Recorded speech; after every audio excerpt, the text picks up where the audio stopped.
Shalom Avracha Huvai V'Rei. Good morning and welcome to our 15-minute or so shiur. Yeshikaya, first spending the time and listening. Let's turn with Siyata D'Shmaya to the pages of this week's parsha. We start off the Makkas, the Yeser Makkas. We don't have all 10 appearing in Parshas Vayera. We have seven in Parshas Vayera, 3 in Parshas Bo, an idea discussed by the Shlor of Tzaddik and others. A lot of Inyanim, something that we discussed in the past as well. Out of the 7 that appear on the sacred pages of Parshas Vayera, plague number 2, of course, is Tzfardeia. Makkas, Tzfardeia, Machlokes in the Gemara Sanhedrin in the Medrash Rabbi between Rabbi Akiva and Elazar and Azariah. According to Rabbi Akiva, it was one frog that popped out in the river. They started hitting it, multiplying into 2, into 4, into 8, v'chulei, until, lo and behold, billions of frogs running rife throughout the land. Elazar and Azariah says, Rabbi Akiva, go to your Nagam and your Olos. And at the end of the day, come on, that's not what happened. Rather, it's one frog came out of the river, called up his buddies, all his fellow frogs scattered all over the 4 corners of the world, and together they inhabited and they drove the Egyptians crazy. B'cha over Yamchas, the Orach Chaim HaKadosh points out, they actually entered their insides. B'cha, they went inside the Egyptians and they went all over the place. Different aspects, the Medrash says about the plague. Not only did they go inside their intestines, their bowels, and drive them insane, but the croaking, the rash, of course, because the writes the Medrash Rabbah, they would scream and issue orders and commands into the ears of their Hebrew slaves. The croaking would drive them crazy. Okay? We explained Rabbi Akiva based on the famous Stipler, Merchas Peretz, how they lost control of their intellect completely distorted. Because they were overwhelmed by the meat of kas, the meat of anger. They got so angry at the frog, they lost control, they lost their sense of reality, and they kept hitting the frog. Stop doing that, hit the frog, stop doing that. Lo and behold, billions of frogs running rampant throughout the land. Okay, so we discussed the Machlokes in the past, Rabbi Akiva, Elazar and Azariah. And we have a famous Gemara Pesachim Daf Nun Gimel Amud Beis. And the Gemara cites a brisa Tashma, something that Todos Ish Romi told us, Mauro Chanani Masham Azariah, that they went into the Kivshanesh, into the fiery furnace in the Zman of Nebuchadnezzar, rather than bowing down to the idol. Again, it's a discussion, the Balei Atzesis and the Rishonim. Was it an actual idol? Was it together? Was it considered halacha l'maisa avodah zarah or not? It's a discussion in the Rishonim. And what exactly was their heter? What granted them the license to be Moser Snafshim, to display the willingness and the readiness to sacrifice their lives? Either way, what was their cheshbon? What was their calculation? So writes Todos Yisromi, Maro Charay Mazharia, that they threw themselves into the Kivshanesh, into the fiery furnace. Abizman Nebuchadnezzar Rasha, Adorshu Kavachomer Meyat Tzfardim. They looked into the pages of Parshas Vayera, this week's Parsha, and plague number 2, the plague of frogs of Tzfardeia. They made a kavachomer. The frogs, after all, they didn't have to go into the ovens. Why did they go into the ovens? To be Makkash Shemayim. Hashem said they're going to go where? They're going to go b'chov yamcha. They're going to go b'tanarecha. They're going to go on your beds and your bathrooms and your swimming pools and your ponds, and they're going to go all over your front yard and your backyard, all over the house. And yes, they'll go into the kitchen, and they'll even go into the fiery furnaces, into the ovens. Darshan, that if the frogs were Moser Asnamsham, were Mekadishim Shemayim, by sacrificing their lives and jumping willingly into the hot ovens and burning themselves alive, that Kavachomer, we human beings who are Mitzvah Kiddush Shemaim, they're not Mitzvah, they're not commanded, the Balei Chayim, living creatures, they're not commanded to be Mekadish Shemayim, but we were commanded to do so. Kavachomer, we should jump into the oven. That was the Kavachomer. And now the same Chasidim, Rav Dessler, and Rav Friedlander, the Mashgiach from Ponevezh, and his Sifsei Chaim, Amunah Bechira, has an arichas based on his Rebbe Rav Dessler. How to understand, what do you mean? The frogs going into the ovens, they're robots, they're Balei Chaim. They didn't make a conscious decision to go into the ovens. Elo what? Chaim understood that if Hashem Yisbarach orchestrates the Bria and directs creatures to do something that's antithetical to their core nature, to their ofi, to their innate teva, their intrinsic tchunas hanefesh, no frog, no creature willingly is going to jump into an oven. In fact, they'll have their lobsters. How do they cook lobsters? If you throw a lobster into boiling water, right away it's going to jump out. So what do? They put it into water, and they gradually heat up the water until, lo and behold, next thing you know, the lobster gets cooked alive without them realizing. Same way, I have other creatures, some say about frogs, you put it into a pan, if you increase the heat ever so gradually, ever slowly, then it's not going to jump out. But over here, frogs, they don't make a conscious decision. Hell, what the Eibishter had frogs do something that's contrary, that's antithetical to their core essence. No frog's going to jump into a fire, into an oven. Ella, why did Hashem do it? It must be because there's a message for us human beings to glean. There's something for us to take out of it. It's not for what they did. It's that anything Eibishter does, especially when he does it in a way that's antithetical to the reality that we perceive. Why would frogs jump into the oven? It must be that Hashem wants us to draw the lesson that there's going to be a time when you're going to be vacillating. Should I be Kadeshim Shemayim by jumping into the oven? Well, if the Eibishter had the frogs do it to bring about a sanctification of his name, but yes, even going into the ovens, we have to do the same thing. And in Rav Kalmanovitz from the Mir, that each frog l'chayra could have said what? Let my buddy be the one to go into the bubble bath. Let my buddy be the one to go into the ovens. I'll go into the bubble bath. I'll go into the swimming pool. I'll jump around on his mattress. I'll jump around on his pillow and his blanket. Why should I be the guy to go into the oven? Terence is what? There were frogs who said, "B'malkum shein anoshim ishtadliyos ish, malkum shein frogs ishtadliyos frog." If no one's willing to jump into the oven, you got to be the one to jump into the oven.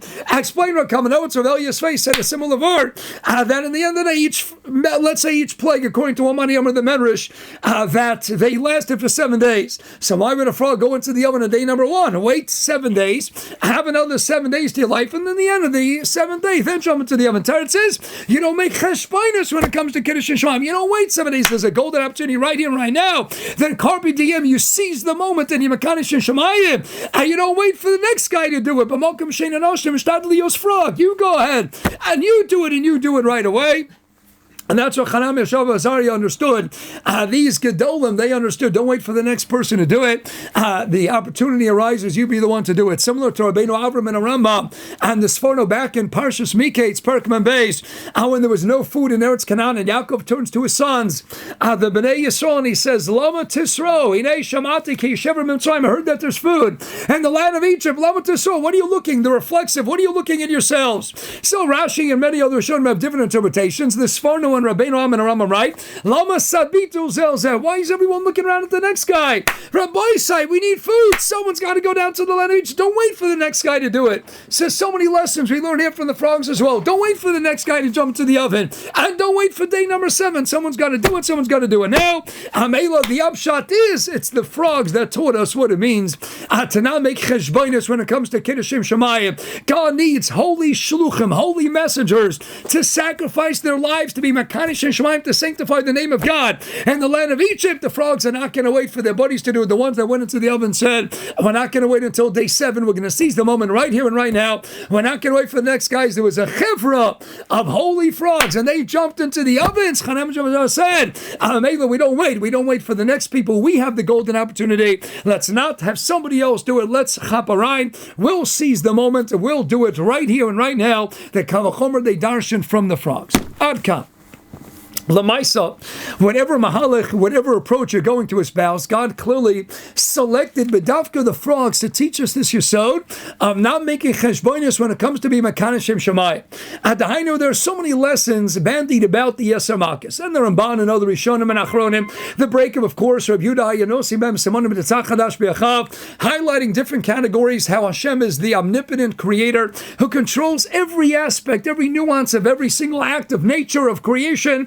God controls everything, but yet one crucial consequential lesson that emerges from plague number 2 is that the frogs are the vehicles, the conduit that taught Klal Yisrael, certainly taught Hananiah, Melshon, Mishov, Azariah, and Alpi, the Gemara Pesachim and the Gemara Beis teaches one and all. We understand it's in Pesachim. After all, this is the time, Pesach, to talk about the frogs, so it's in Pesachim, Daf and Gemara Beis. Mela, we have the frogs as the choice candidate that God uses to teach Hananiah, Mishov, Azariah, and all of us the importance of being Makkash and Shemayim and not making any cheshbonus. So why did Hashem pick the frog? So the Feiner is Eytan. Let's go to the Alkut Shimoni at the end of Sefer Tehillim. I'd like to share with you something that I have shared in the past, but we'll add another Nekuda on today with Siyata D'Shmaya. So in Siman Kufnon, it's the end of Tovto Peites, and the Yalkut Shimoni on Tehillim, the second to last keta, second to last little segment on the on Sefer Tehillim in the Yalkut Shimoni. And it says that David HaMelech finished his, this is on Kapitel Kuf Nun, finished number 150, Kol HaNeshama Tahaloka. So we got all the instruments, the Neva Bechina and the Sefer Mocho, we got the string instruments, the wood instruments, the brass, everything is playing until we conclude. All the Sefer Tehillim comes down to what? Kol HaNeshama Tahaloka. And Rabbi Levi in the name of Chanina says, Hakol Neshima Neshima Shunoshe, Tzarech Lekales LaKodesh Baruch Hu Shenever Kol Neshama Tahaloka. Every breath of life, we got to thank and praise the Almighty for every single breath of life. Now listen to this. Amar David HaMelech. It was said about David HaMelech, B'Shosh, seeing him Sefer Tehillim, at the moment that he finished this glorious monumental work, his magnum opus, the book of Tehillim, Zocha Daitu Alav. Again, this is Chazal using such a, it implies, it connotes a sense of a shtickle gaiva, sense of, feeling good about himself. Again, on a Dak Shebedakis level, we're talking about David HaMelech, the quintessential of Hashem. But again, Chazal uses terminology. Zocha, he felt very good, a little complacent, Kafi Dargoso. Is there anything, any creature, anyone in the world that sings Shira to you, God, like I do? So what does Hashem say? David, let me put you in your place. There's Tzfardeia achas. Hashem invited, Hashem sent this way one little frog. Amralo, and the frog said to David, Al tazuach daitecha alecha. Don't be a balgaiva, don't get any haughty, don't be arrogant. Why? Shani omer shira yosim imcha. I say more shira than you do. Avia kol shira the shira shani omer asani. I'm singing so much more than you are. Unbelievable. Who puts David? David says, I'm singing praises to Hashem all day long. And who puts David in his place? The frog. Rabbi say, what's going on in this marriage? The frog, the Feiner is daiti mahal opinion. This is what's taking place. David Avada, this isn't the guy. What's the zocha? He felt very good. Why did he feel good? David HaMelech isn't showing off. Chalila v'chas. David HaMelech is saying, I am the Metzias. What do we know is unique about David HaMelech?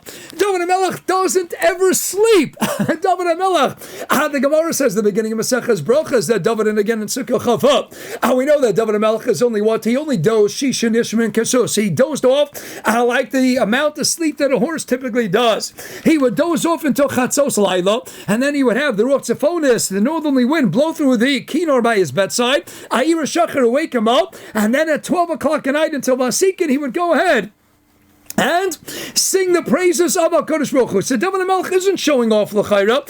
What's really the Zochel of David says he felt good about himself. Why? He says, Eibishter, who sings more praises than I do? Meaning what? Because I never sleep. I barely ever sleep. I just doze off. David HaMelech is the one person who got Tanakh. Yes, Yaakov Avinu, 14 years in Yeshiva Shem and Aver. And that's what we spoke in the past. Yaakov Avinu lo meis, Taina Shem and Beis. And David HaMelech Yisrael Chai V'Kayim Roshon Chafayim and Aleph. And the Gemara says, that Shena, sleep is Misa, sleep is 160 is the death. Yaakov is able to go without sleeping. David able to go without sleeping. The two individuals in Tach were able to go without sleeping. Are two individuals, Yaakov lo meis and David because they never toim ta misa. And I saw Tzaddik says a similar nakuda. So they never really slept. But David HaMelech, it's not just 14 years. David HaMelech, his whole life, his 70 years, he pushed it isn't sleeping. Rav Chaim Yosef, David is alive, writes in the Midrash Kedemus. We have a stira in the Zohar. And one Zohar says in the Chelek Aleph Tzadi Alma Beis, where did David HaMelech get his 70 years from? He was destined to be a Nephil, a miscarried fetus. That would exist for but 3 hours. Adam Rishon gives David HaMelech his Gilgal there. Rizal says 70 years from his 1,000 post the Chay. Adam lives to 930. David lives to 70. But there's another Zohar that says that David got his 70 years from the Avos HaKadoshim. Avram lived to Yitzchak lived to 180. Avram lived to 175. And you take the years from Yaakov, the 147 to 180, and Yosef, and the end of the day, he got his 70 years from the Avos HaKadoshim. Frankly, which one is it? So one answer the Chidah is that David never slept, so he needed 70 years of days, and he needed 70 years of nights. And Mela, Adam Rishon gave him 70 years of days, and the Avos had to give him 70 years of nights. Most people, they're sleeping at night. David isn't going to sleep. So David L'chaira is saying, Mister, who sings more praises than I do? I'm never sleeping. So what does Hashem do? He sends in the frog. Rabbi side. Years ago in Camp Simcha, I was looking at a Snapple bottle cap. that. And one of the Snapple.com real facts is, what creature on land never ever sleeps? After that, by the way, I saw it in the first Zohar HaKadosh. So the Zohar says it, but I originally saw it. You have to say the source. I saw it in a Snapple bottle cap. What creature on land never sleeps? The frog. The frog never sleeps. A frog is busy croaking all day long. David says what? Hashem, I'm singing praises to you more than any other creature in the world, because I'm never going to sleep, so I'm singing Shira to you, Yom Malayla. Tell me, Hashem, hey, Amish, is there any dove or any creature, anything in the world? So what does Hashem do? He sends in the frog. Why? The frog never stops singing.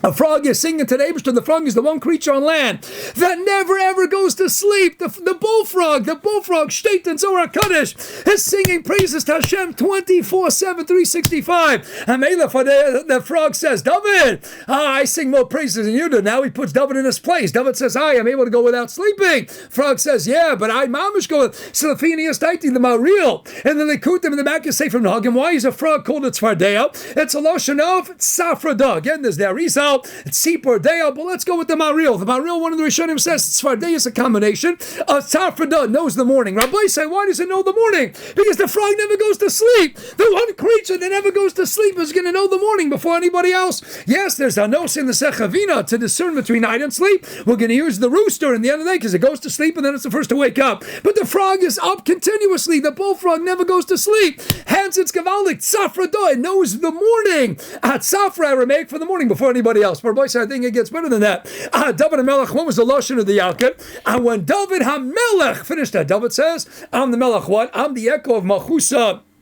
The sense of majesty, of kingship, sovereignty down here in the world, which is an echo of the Malchus of HaKadosh Baruch Hu, based on the Sugya the Bracha. So there's Malchus in there. So David HaMelech says, what? I'm singing praises to Hashem. I'm bringing out the glory of the Creator, of the Melech Malchim Malachim, all day long. Hashem says, no, the frog is doing a better job than you do. David, you still doze off until Chatzais. You're still dozing. You're not singing Shira. Chatzos, you get up, but the frog is going all the time. And Tzfardia. And now Rabbi says it's Gavaldik. The Medrash and Koheles Rabbah says that David is called David HaMelech David 52 times in Tanakh. So 52 times in Tanakh we become aware of David as David HaMelech or Melech David. Gavaldik 52 times. But who's going to bring about the Malchus of the Borei Olam? Malchus is Mem Lamed Chaf Vav Sof. Gematria 496.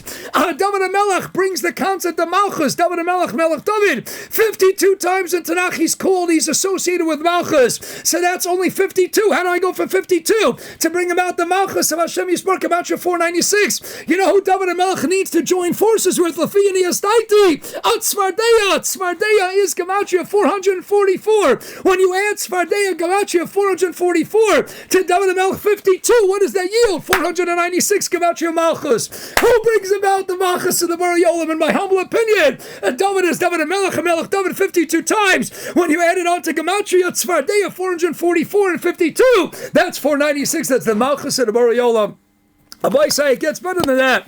Based on a shtickle I said years ago. Let's go to Perek Shira. Remember, the Yaakov already told us the frog is singing Shira to Hashem all day long. Rabbi say, what is the Shira? One of only two creatures on the hallowed pages of Perek Shira, where we encounter a pasuk that doesn't appear anywhere in Torah, Nevi'im, and Ksuvim, anywhere in Tanakh. It only appears where in the Gemara. Where is this Gemara going to be? Makes sense. Psachim, Dafkim, Psachim. It's Pesach. The Makkas, Dafnun, Vavam, and Aleph. And what do you think is the pasuk that the Tzfardeia that the frog sings 24/7, 365? Rabbi say the last creature at Perek Revi'ah, Perek Shira, Tzfardeia Omeres, Aboro Shein Kevon Malchuso, Al Yolam Vad.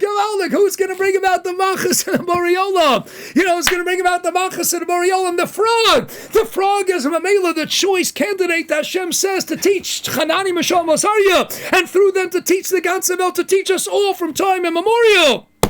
That you have to be Makanishim Shemayim and you don't make Cheshbainis. Why did Hashem pick the frogs? Because it's the frogs that Hashem has as the vehicle who are singing Shira, who are being Makales, Umishabech, extolling the myriad virtues of the Almighty above. 24/7, 365, the only creature on land that never goes to sleep. Amela, it's appropriately called Tzfardeia Tzfardia. It knows the morning. It puts David in his place because David didn't realize. Alpi the Zohar, there's a frog that mamish never goes to sleep, doesn't even doze. And that's the frog. Mamela, when you add Gematria frog, Tzfardeia, to David as David HaMelech, then and only then do you get to Makkas. And Mamela, what song is the frog singing and living and breathing? Yom V'Layla, Baruch Shem Kevon Malchuso, Ali Yolavat. So now let me ask you something, Rabbi. Say, David HaMelech, we know he played the harp, he had a beautiful, sweet voice, he is Nom Zmiris Yisrael. He is Vanit Tefillah until him Kuftes, Posik Daled. A walking tefillah. He is the Meshorer. He is the Mazamer. He is great at playing the harp. He has a great voice. Gevaldig, it's all about Shira. And when we talk about great voices, Rabbi Sai, Shira Salavim, we're talking about Gevaldig. So who's the creature that the Eibishter picked to be the one to say the pasuk Baruch Shem Kevon Malchuso? Who's the one to put David in his place? Who's the one creature who says, I sing more praises to Hashem than any other creature in the world today? The frog. Rabbi Sai, do you know anyone in the world who enjoys listening to a frog? Rabbi Sai, I don't mind listening to birds, Gevaldik, the birds chirping. We mentioned Moshe Wilson. I want to see Tacha. What do we say in the Zmiris? Shvochen Asader Tzafa V'Ramsha.